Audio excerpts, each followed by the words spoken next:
Father Miguel sat alone in his dimly lit office, the glow from the monitor casting long shadows across the room. The recent wave of burglaries in the parish had left him uneasy, compelling him to review footage from hidden cameras night after night. His hope was slim, but he prayed for even the smallest clue that might reveal the culprits. Hours crawled by, filled with nothing but the usual flickering lights and shifting shadows. Just as Miguel considered giving up for the night, a familiar figure appeared on the screen. It was Cardinal Luis Antonio Tagle. The cardinal moved with purpose, completely unaware of the camera capturing his every action. What happened next left Father Miguel frozen in his chair, his heart racing in disbelief. 2 weeks earlier, the town had buzzed with excitement. Word had spread that Cardinal Tagle would visit their parish. The news ignited anticipation in everyone, from devout churchgoers to those who rarely set foot inside, for the cardinal's reputation for compassion and humility had reached far beyond church walls. The days leading up to his arrival were filled with preparations. The pews were polished, the courtyard swept clean, and decorations arranged to honor their distinguished guest. Good afternoon, everybody. I hope everyone has a wonderful start to the new ecclesiastical year. Welcome back to St. Sophia's, Father Miguel announced during a video segment made with Cosmos Philly, showcasing the church's updates. On the day of the visit, families arrived hours early to secure a spot near the cardinal. The church filled quickly, and soon even the courtyard overflowed with people eager for a glimpse of the man whose presence brought a sense of hope. Father Miguel stood by the main entrance, fidgeting with his collar. Despite the cool breeze, his palms were damp with nerves. He had met Cardinal Tagle before, but this occasion felt heavier, burdened by the recent crimes and the silent prayer that the cardinal's presence might bring some peace. When a sleek black car arrived, Miguel stepped forward as the cardinal emerged, offering his signature warm smile and a gentle bow. "Your Eminence," Miguel greeted with a deep bow. The cardinal's presence seemed to wash over the crowd like a tide of calm. Parishioners who had been tense now greeted one another with warmth and optimism. Inside, the cardinal moved gracefully through the sea of people, shaking hands, offering blessings, and speaking with heartfelt sincerity that made each person feel seen. Miguel admired him deeply. Despite his high rank, the cardinal exuded humility and grace. But as Miguel watched, something caught his eye.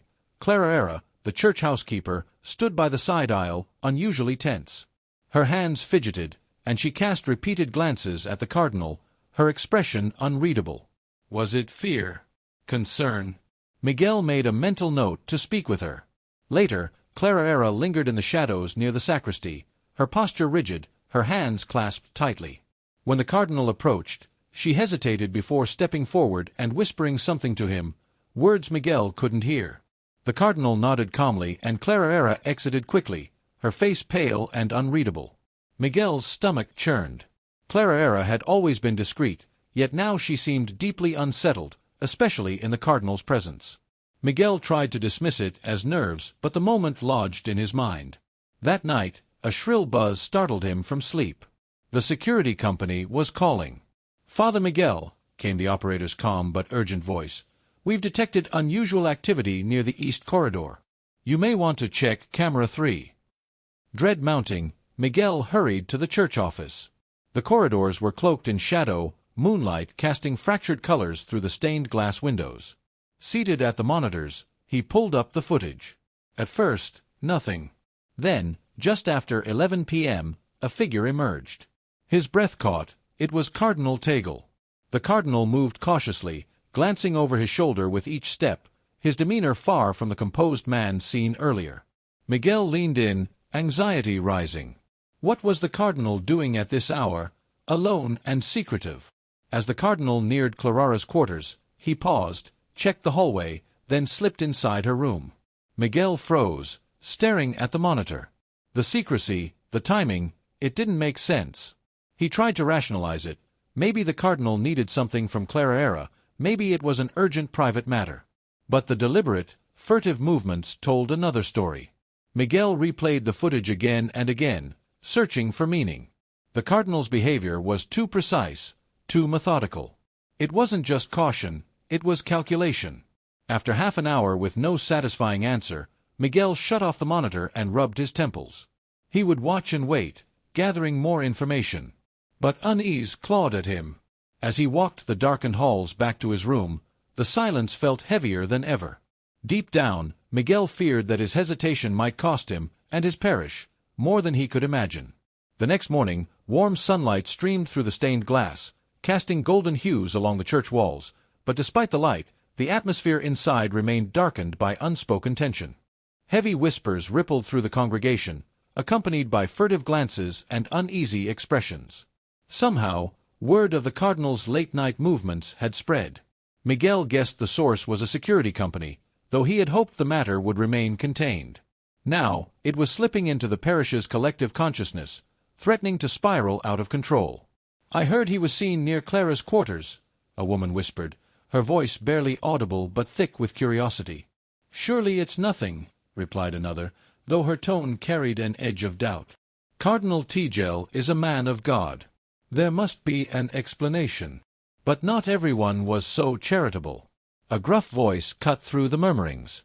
"A man is a man," he said bluntly. "Clergy or not, sneaking around at that hour raises questions." Father Miguel moved through the crowd, his heart sinking with each passing comment. Every word he overheard felt like another stone added to the burden already pressing on his shoulders. He had hoped the incident would remain a private concern, something he could quietly observe while piecing together the truth. Instead, it had become the talk of the parish, threatening to explode into scandal. The unease was palpable, feeding off the whispers and speculation. Miguel's attempts to reassure himself that waiting and watching was the right course began to falter. For the first time, he wondered if he had made a mistake by delaying action. Whatever the truth behind the cardinal's actions, it was clear the matter was far from contained, and Miguel couldn't shake the feeling that things were about to spiral in ways he wasn't prepared to handle. His uncertainty only deepened. The burden he carried was immense. He couldn't ignore what he'd seen, yet confronting Cardinal Tagle without solid evidence felt unthinkable. The cardinal wasn't just a senior clergyman, he was a revered figure in the church. A false accusation could cause irreparable harm, not only to Tagle's reputation but to the church's image and Miguel's own standing. Yet remaining silent weighed heavily on his conscience. His thoughts turned to Clara. Always a quiet presence, today she seemed like a shadow of herself. She avoided eye contact, her shoulders hunched as if bearing an invisible weight. Clara declined to join the other nuns in morning prayers, choosing instead to remain alone, her gaze fixed on the floor. Miguel watched her from a distance, noting her growing isolation.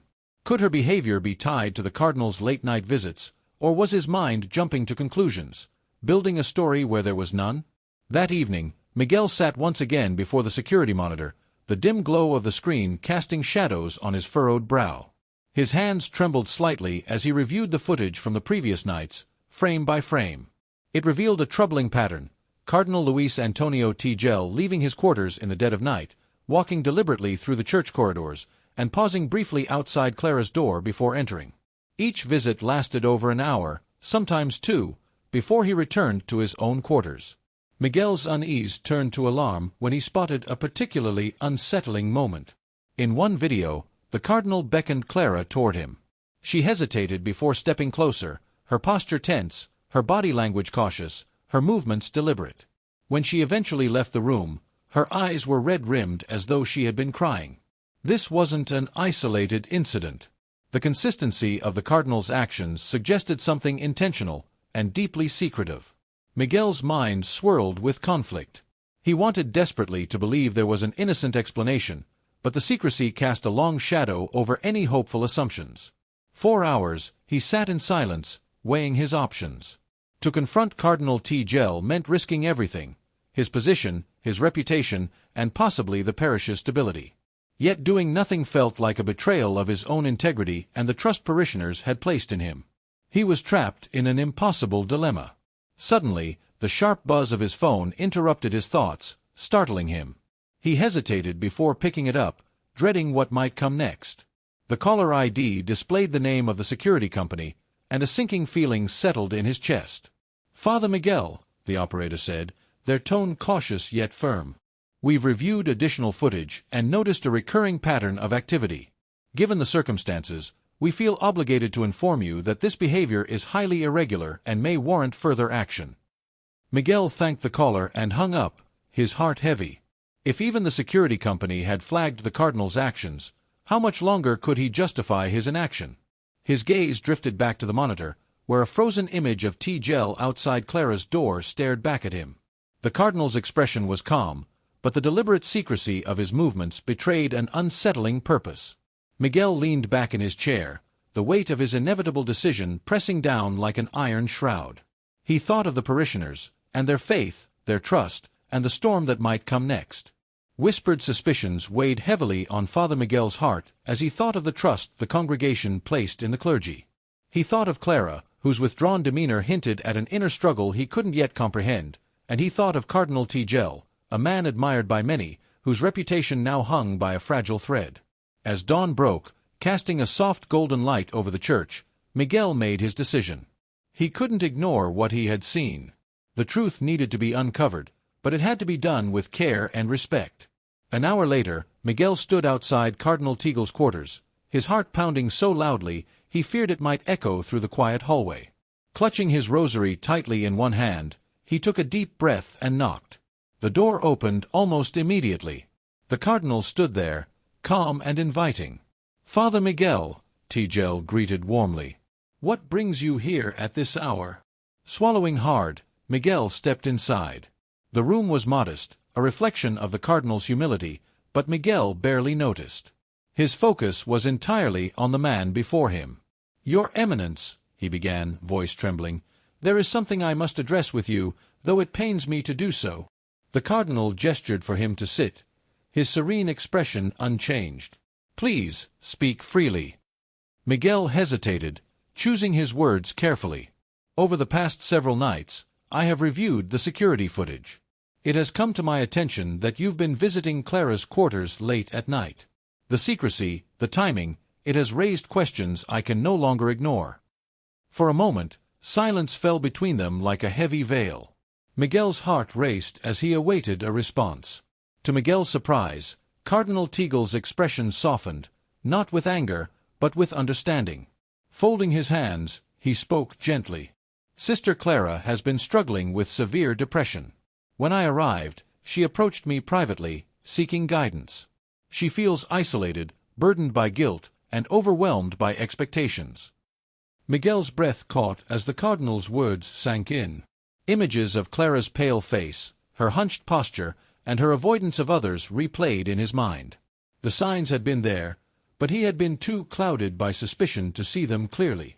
"The late-night meetings were at her request," the cardinal continued. "She felt safer speaking under the cover of darkness, away from prying eyes. I agreed not to hide anything but to protect her dignity. She feared how others might perceive her struggle." Miguel stared at him, the weight of his assumptions crashing down. He felt guilt as he recalled how easily he had let whispers and fear cloud his judgment. "I understand your concern, Father Miguel," Tagle said kindly. "But sometimes, our roles demand discretion. My only intention was to provide her with solace and counsel." Relief washed over Miguel, though it was accompanied by shame. He had doubted the cardinal's integrity and assumed the worst. Lowering his head, Miguel said softly, "I am sorry, Your Eminence. I allowed doubt to blind me." Tagle placed a reassuring hand on his shoulder. "We are all human, Father Miguel. Even in our faith, fear can creep in. What matters is that we act with humility and seek the truth, as you have done." As Miguel left the cardinal's quarters, a sense of peace began to settle over him, though it was tempered by the realization of how easily appearances could deceive. He resolved to approach future situations with a more open heart, understanding the damage assumptions could cause, not only to himself but to others. That afternoon, Clara approached him in the stillness of the chapel. Her movements were tentative, her voice barely above a whisper. "Thank you, Father, for understanding and keeping my struggles private," she said, her words filled with relief. Miguel nodded, humbled by her trust. "You're not alone, Clara," he replied gently. "We're here to help you carry that burden." A faint smile curled her lips, a glimmer of light returning to her weary expression. As she walked away, Miguel felt a renewed sense of purpose.